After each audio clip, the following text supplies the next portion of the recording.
Big mad titties, big mad that we're not outside. Oh, what's the matter? Thank you. What's the matter? Big mad. Hello and welcome to the Tiny Human Knits podcast. My name is Laura and I'm coming to you from Fredericton, New Brunswick, Canada, where I live with my boyfriend, our cat, and our rabbit. You can find me online as Tiny Human Knits everywhere, and I will have links to all of my social media and everything else I talk about in the description box below this video. Hello and welcome, or welcome back. My cat is desperate for me to stop doing what I'm doing and go outside with her because she only gets yard time with very strict supervision. We have a completely fenced in backyard, but she still can't go outside because she's a jumper. She will jump over our 6-foot fences because she's a brat. So yeah, if you hear her yowling in the background, it's because she's mad at me. So, it's good times. It's good times. Hello again, and everything. This has probably been the shortest amount of time between podcasts that I've had in quite a while. And I have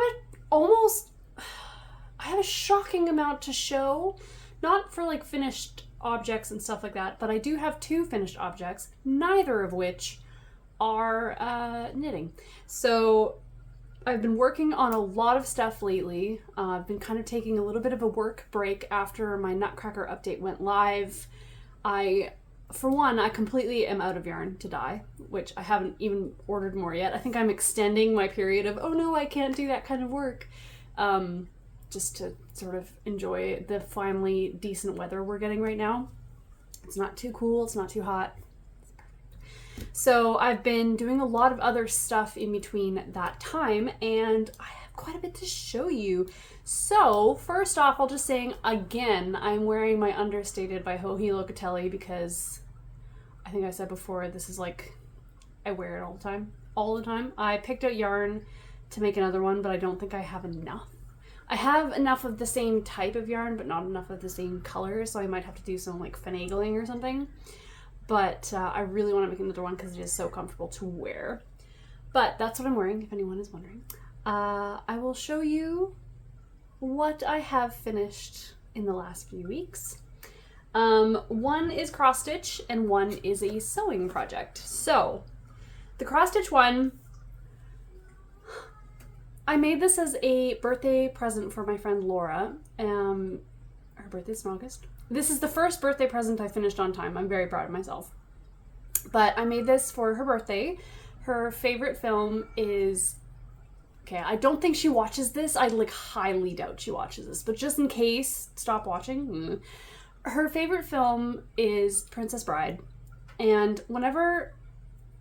I like to listen to what people like, obviously. But for gifts and things. So I found this cross-stitch pattern on Etsy a while ago, and I bought it, and I got around to actually stitching it up. So this is a birthday present. And this is this right here. And I especially bought this frame for this present as well because her favorite color is green, and I wanted it to be a little bit ostentatious because I thought it suited it. And I was leaning towards more of a gold frame at one point, but then I realized that it would just kind of fight with the actual cross stitch. And then I got this one, and it is almost like the exact same color. It's like the perfect color for this, so I got it specifically. And the way that I frame all my own cross stitches, I never make anything so grand as to need it to be professionally framed. I just get those acid-free sticky back boards that I place my cross stitch on, and then rearrange it every by that little millimeter distance, and I try to get it as centered as possible. It's never perfect, but it's usually good enough, and then I just put it in the frame. It's very easy. So I will have links to this pattern below if you want to check that out. But yeah, this is going to be a birthday present, so I'm gonna have to wrap that up and give that to her eventually. I don't know when I'm going to see her next. We are very, very... we like almost all the exact same things, which is delightful, but we're also both very bad at actually getting together to hang out. So it's a bit of a thing. It's probably gonna be cat hair in my drink. And the next finished object is something that I am so excited about. I have had this pattern, it's a sewing pattern. I've had it cut out since the pattern was released, and I can't remember what that was, but it's been a little while. I picked the fabric that I wanted to use. I've had it cut out, but the first thing you do in this pattern was something that I had never done before. And when I tried it, I proceeded to not do it very well. So I was putting it off because it scared me a bit because I'd never done it before. And then the other day, Jason, this is for Jason, by the way. The other day I was home and he was off at work for a few days, and I all of a sudden got the courage to try again. So I tried again, completely failed. And then I was like, okay, I need to try again. So then I tried again, completely failed. And at that point, after doing it 3 times and not succeeding, it's kind of like, well, what's the worst that's going to happen? I'm not going to be able to do it. Like, oh no. So it wasn't scary anymore. And then I managed to figure out what I was doing. And then I succeeded enough. It was good enough. And then I had to do it twice. It's the pockets. I'm going to show you. I made the Beachcomber jacket by Friday Pattern Company. And it is this right here. I will show some like B-roll or whatever if I can't get it all in frame. Pardon the label. I thought it was fitting.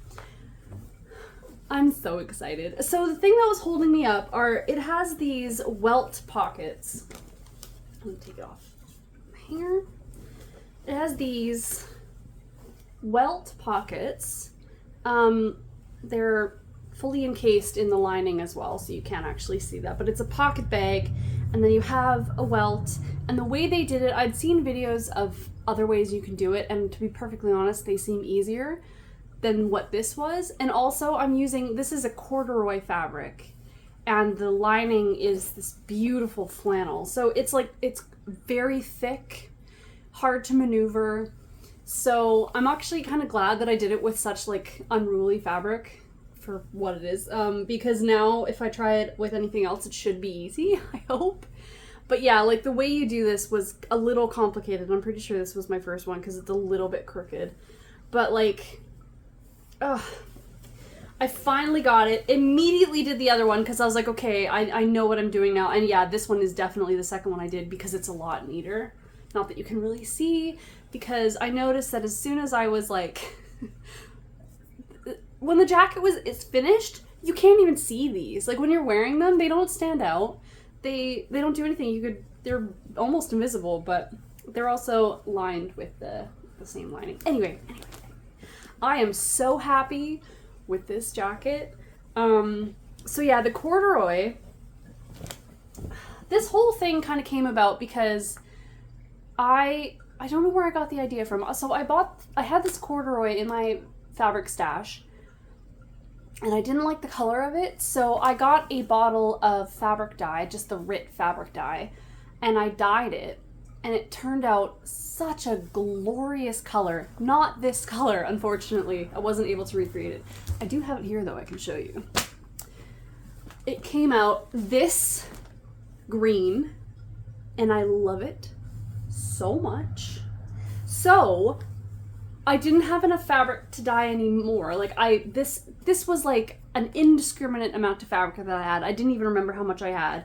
And one bottle of dye, and I wasn't, I was like, I'm gonna try and recreate that dye. So I went to the fabric store and they had some, and it was so cheap. It was on like super sale. So I bought like 10 yards of it. It's ridiculous. So I tried to dye the same color as that, but unfortunately it did not turn the same color, but I'm quite happy with this color. But I had this fabric in my stash as well. I feel like I'm rambling about this. I had this fabric in my stash already, and they went together so nicely that the cat's having an absolute mental breakdown. So I wanted to make something with them together, and then this pattern came out, and it's like perfect match made in heaven. I think I lost my point. Anyway, so I have actually ordered more of this lining fabric as well because I really want to make project bags with the green and this lining in them eventually. And it's also inspired one of my works in progress, which I will show you in a second. But this is the hooded version. It comes with either just a collar or a hood. And it is just this.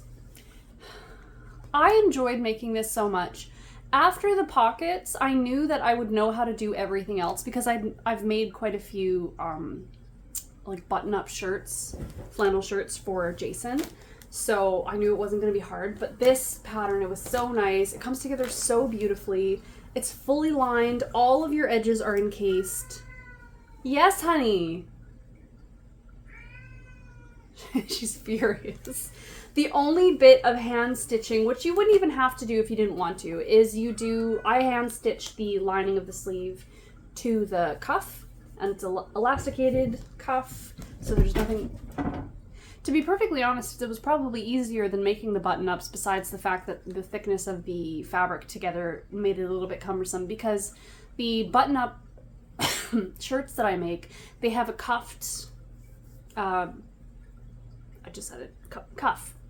Like a button-up cuff, so it has that slit, and it has a collar stand, which is very cumbersome sometimes, and all of that other stuff. So this was actually easier.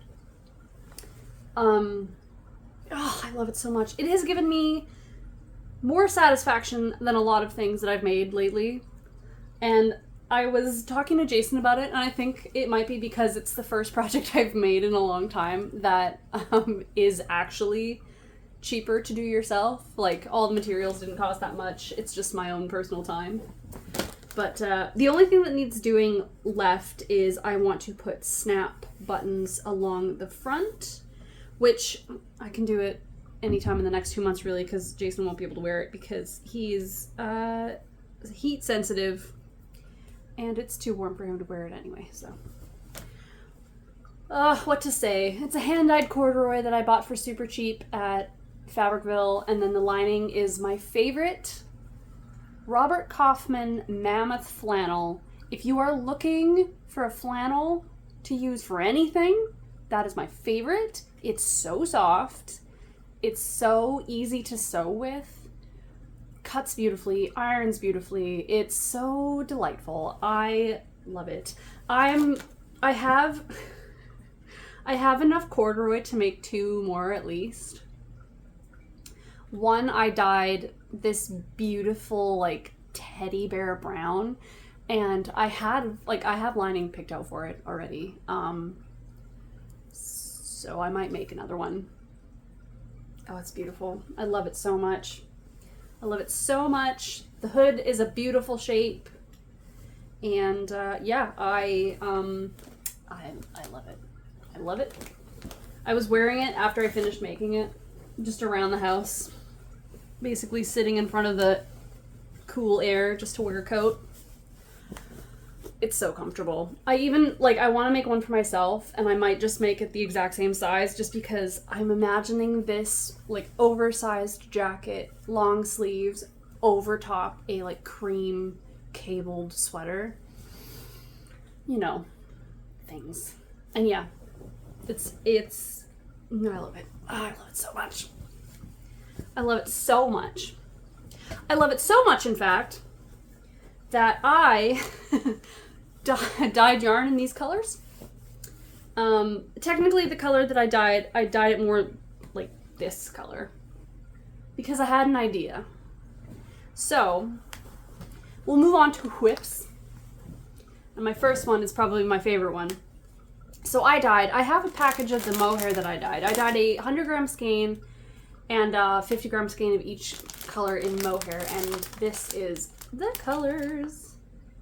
So here's a comparison. And then the green is from the other corduroy that I dyed. My hair is falling out because I had an idea that I wanted to try, and I've started it, and it's turning out fantastically. This is the yarn I was talking about in my last episode. It was drying out on the rack outside, and I was just like so excited to start it.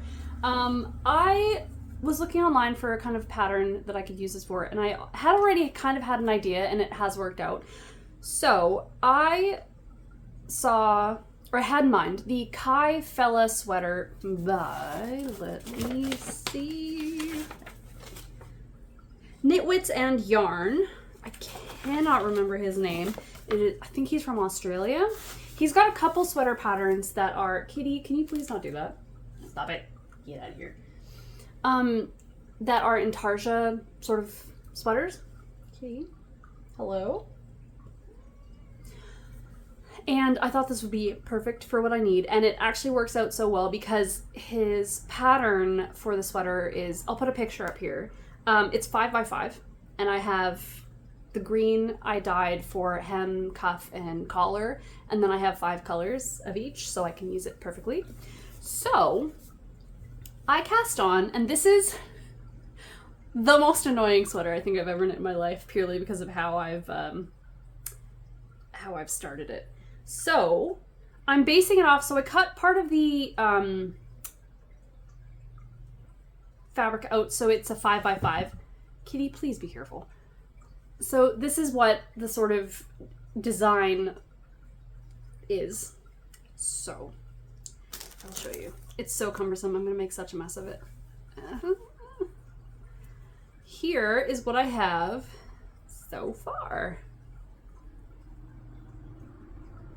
And this is a patience testing project, because what I am doing is I'm basically treating it like woven fabric. So I am using, for my weft, so the collar, the rows, I'm changing it every number of rows that I need to change it at. So the first one was the paler of the blue colors, or the sort of mid blue. And then I changed to this color for the second row. And then my columns are all of the 5 different mohair colors. So my warp is the mohair in the amount of stitches that it needs to be in. And I have mohair attached like so because I started knitting with the balls attached, and it was it was so annoying because when you're knitting with it together with the solid color, it gets like wrapped around, and then I had to untangle it before I could switch it over to the other one, and I have to change the color 4 times every row back and forth. The knitting side isn't so bad, but the purling is really annoying. So I just got these, they're called, what are they called? Easy Bob or something like that. I bought them from Michael's. They're a tool that's designed for jewelry making. So you wrap around whatever you need there, and then when you close it, it's just plastic. It actually keeps the yarn from unraveling everywhere. So, and I was going to just like undo it and then unravel, but I realized, and maybe this isn't good for the mohair, but I realized I can just pull it out. So I've been keeping them all sort of, I'm only knitting this when I'm sitting in a space that has like space in front of me. So like in bed, or our couch has like a little chaise section. So I keep it like laid out to make it easier. But actually these don't actually get tangled as much as I thought they would, which is delightful. But yeah, I got these at Michael's on Saturday. So yeah, I've been just holding them, and then it's made it significantly easier. Is it still a pain in the ass? 100%. But having them attached like that is definitely easier. So I have about I'm halfway through the second row, and then I will change my weft to this color. And then I'll whip to the top. And my gauge is a little smaller. I'm using smaller needles because the pattern is technically for a worsted weight, and it's supposed to use 5mm needles. But because I'm using a fingering weight and a mohair held together, it's more like a DK. So I'm using 4mm needles, and I've just done calculations to figure out, because it's not like a complex shaping, it's supposed to be just an oversized men's sweater. So it wasn't that hard to figure out. So I'm using 4mm needle. I've cast on a larger size than I would usually, like if I was making it to gauge. And then I'm just doing a few more rows of each color than the pattern suggests, because I calculated that out for the length that I want it to be. Because it is 5 by 5, you can literally just divide your squares, like how much length you need, and then you can figure out how many rows you need to knit in each color, which is awesome. And then I also added a couple more rows to the rib at the bottom just for a little bit of extra length. And it's delightful. So it's pieced. You knit everything flat because it's intarsia. You can't do intarsia in the round, or you can, but it's not fun. So it's pieced. I'm doing the back part right now. The front part, I haven't decided if I'm just going to do the exact same arrangement. I think I'm going to switch it up with the different colors in the rows and the warp. And then the sleeves are different and knit flat. And shouldn't be too long either, because it's a drop shoulder. Thank goodness. So it'll be shorter sleeves, so those won't take too long to knit. But it's cumbersome. It's very cumbersome, but it's going to be so nice. And I am knitting it. I'm not knitting it for Jason, but it will be Jason's size. So hopefully we can just both wear it, and I'm really excited. It's turning out even better than I thought it was going to, and I cannot wait to have it finished. But that is my sitting down, and not usually, I can watch things, but nothing that requires like a lot of attention, because I need to be looking down at it so often to figure out where my mohair's gone, basically. So that one is that. I'm very excited by that. I'm kind of hoping I can keep my momentum going, because I know it's going to become so tedious. All right, my next project is my Elton. I think I had just had I cast this on? I don't think I had. So I talked about casting on the Elton with my colors from my Taylor Swift colorway, this one right here. One of my Taylor Swift colorways. I think this is Evermore. I never want to get that wrong because I don't want to be yelled at. This is Evermore, I think. And I just thought it was like the perfect spooky fall sort of color to make a sweater out of. So I was going to do the Elton. And what I was originally going to do was do it in stripes the same way that the pattern has it, but change from a fingering weight, like sock yarn, and then a mohair in the next color, and then change. And I started that way. I was originally doing 8-row repeats, so 8 rows of each color, because I didn't want to sew in that many ends. And then I realized that I didn't like the way that looked. It was too clunky. And I find when I look at like stripy sweaters and stuff, if it's like a fall or Halloween style, they're usually thinner. I don't know why. It's thinner stripes are spookier, I guess. So I ripped it out, started again with thinner stripes. I started doing the 4-row stripes, and I got a couple inches in, and then I realized I didn't like the way that the mohair looked. It was making the rows look like they were different lengths, and also it looked a bit messy. And also I was doing 4-row stripes, which made all of my ends on one side, even after I was talking about my Gartrell where I would alternate, so do an uneven amount of rows. So I ripped that back after a lengthy discussion with one of the ladies from my knit group. And I started again, and I have gotten quite a far ways in, so I am just doing the fingering weight yarn, not doing the mohair anymore. And I'm doing 5-row stripes, and this is how far I am. That was a very long-winded introduction. I won't have to do that again. So I'm pretty happy with this. So I'm into the body. It is a drop shoulder as well. And this has been my sitting at the computer reading work, because I don't have to look at it at all anymore, except to see how many rows I've done. You can see all my ends. So many ends. That's okay. That's okay. So I have planned to do a couple modifications for this. I'm going to do the collar in this top color as well. And then I'm also going to do, I think I'm going to do 4 repeats of the color changes in the body, not including this.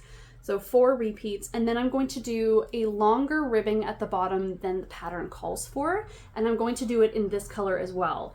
And then when it comes to picking up sleeves, I'm also going to do solid in this color. So this striping sequence is just on the body from about here to before the hem, which I'm going to do a little bit higher. So I think that will make it so it stands out a little bit more without being overwhelmed by the stripes. So it'll just be the accent here. And I really love how it's turning out. I think it's beautiful. I'm so excited. And yeah, it's just knitting in the round at this point. So it's super fun. I don't mind the amount of ends that's going to be woven into this. I don't care. It's worth it. I think it's beautiful. I'm so happy with it. And I'm knitting this, I think, on 4mm as well, or 3.5mm needles, which I think is a really pleasant gauge to knit at on fingering weight, just because I like it. So yeah, so I have my sitting down watching something not too engaged project. This is my I'm literally reading a book while I'm knitting it project. And then I have what I have deemed my I'm sitting outside project, and everything else is a bit too cumbersome. So I started a seasons sweater mini, is that what it's called? I talked about this last time because I wanted to make my cousin's kids a bunch of sweaters. Mini season sweater. So that's by Ozetta. So I started one with, I think I talked about this yarn before, the Lion brand Wool Ease, which is an 80% acrylic, 20% wool. I couldn't deal with 100% acrylic because my hands did not want to feel it all the time. So I started with that. This is actually my third ball that I'm on. It's 85 grams. I think they don't come in 100 grams. Anyway, so just yesterday I got finished the body. It's a bit stiff. I'm hoping it relaxes in washing. Either that, it's just going to be a little bit of a stiff sweater, and that's okay. Because I actually knit almost the entire top section to the point where I was just about ready to join in the round with a smaller needle. I was knitting it on a 4mm. It was basically bulletproof. I was putting off restarting for too long, and yeah, so I restarted on 4.5mm needles, and it's turning out fantastic. This pattern has so many resources in it, like the video tutorials for everything you could ever need are so clear, and she has them linked in the pattern, and it's fantastic. So this is the 5 to 6 year old size. I am making it for the second eldest girl of my cousin's children. She's going to be 4.5 when she gets it, which is absolutely fine because I want it to be oversized and for her to be able to wear it for a while. But yeah, this is a drop shoulder, half fisherman's rib, and it's a lot of fun. It takes a while because half fisherman's rib, you have to knit every row basically twice to get the same length as like one row in regular wood. You have to knit 2 rows to get 1 row of regular knitting. You know what I mean? And yeah, I'm just going to, today I'm going to pick up the collar stitches, and it's a double folded collar, so I'm going to do that. And then I might actually start, because I'm going to make another one for one of the twin girls who are the youngest there. I might start that before I start the sleeves on this, but I'm not entirely sure yet, because I'd like to get that started. And the littler one is going to be in this color, which I think is so cute. And I kind of want to get these, stuck to something. I kind of want to get these ones done before I start knitting the other ones, the cardigans, because this one, because you have to knit so much to get the length, it's kind of tedious. So I kind of want to get that out. But yeah, it's very stretchy because it's half fisherman's rib. Do I need to say anything else? I don't think so. I tried, so because of the way half fisherman's rib works, you have to, if it's knit in the round, you have to purl every other row, which is sort of a bummer. But I tried, after I joined in the round, I added another ball of yarn, and I was doing that thing where you knit the like half fisherman row on the one side, and then when it comes to like the resting row, so what would be the purl row in the round, I used another ball of yarn and just knit in the opposite direction, so I could just knit the row. And you can actually see where I stopped doing that. There's a very visible line right here where my purl stitches get a little bit loosey-goosey. And it's sort of unfortunate because the side stitch where I was doing that is messy, where I was changing balls of yarn. You can see that right here. It's not very tidy, but then it is actually tidier in my gauge, like with the whole knitting, but I'm thinking that'll probably block out, and it's also for like a 4-year-old, so who cares? But yeah, that shouldn't be long. It's so delightfully squishy. It's ridiculous. And that's just been, something I've been knitting on when I sit out on the deck, watching the cat because she insists upon it. And it's just nice to have that thing. It's nice to have, for me, like, different projects for different situations. And then that way I don't feel like I should be working on something else. It's because I've delegated it to that thing specifically. It's completely arbitrary, but that's how my brain works. And for the last 2 projects are my walking projects because they are socks. And socks are always my walking projects. So there are 2 new color... Oh, come on. Let's not do that. There are 2 new colorways that I'm working on. I'm in a tangle because I'm keeping them all in the same bag. So first off, I have a very, very bright colorway that I have been working on. I don't think I've shown this anywhere. So I have this one. I have so much hair on me. It's ridiculous. Okay. This one's called Highlight for obvious reasons. And that is this right here. Everyone needs one neon stripey yarn in their arsenal, don't you think? That's how it's knitting up. I'm actually really happy with it. I like that to me, it has balance, which is very important to me. And then the heel color was this one right here. And then I'm thinking the toe is going to be this color here. And then I'm hoping on the next one, I don't want them to be matchy-matchy, so I want to alternate the heel and toe. And I'm actually knitting these on 2.25 millimeter Chow Goos because I am getting right sick of my Addy sock needles. The cords are all kinky and the joins are usually terrible. And I'm also starting to, I've knit so many pairs of socks on them that they're losing their coating at the tip. So they kind of smell funny. It's not like when I first started knitting with them. So I have decided I'm probably going to pick up a few pairs of Chiaogu sock needles as soon as I can get them because I really like them. I wish that the coating was the same as the Addies, but I can get over that for just the sheer beautifulness of the joint and the cable. So that's the first one. And then the next one I have is going to be the next, I'm probably going to dye this colorway soon, but this one's the one I'm kind of concentrating on. This is actually based on this project bag that I've made myself. I can't remember when.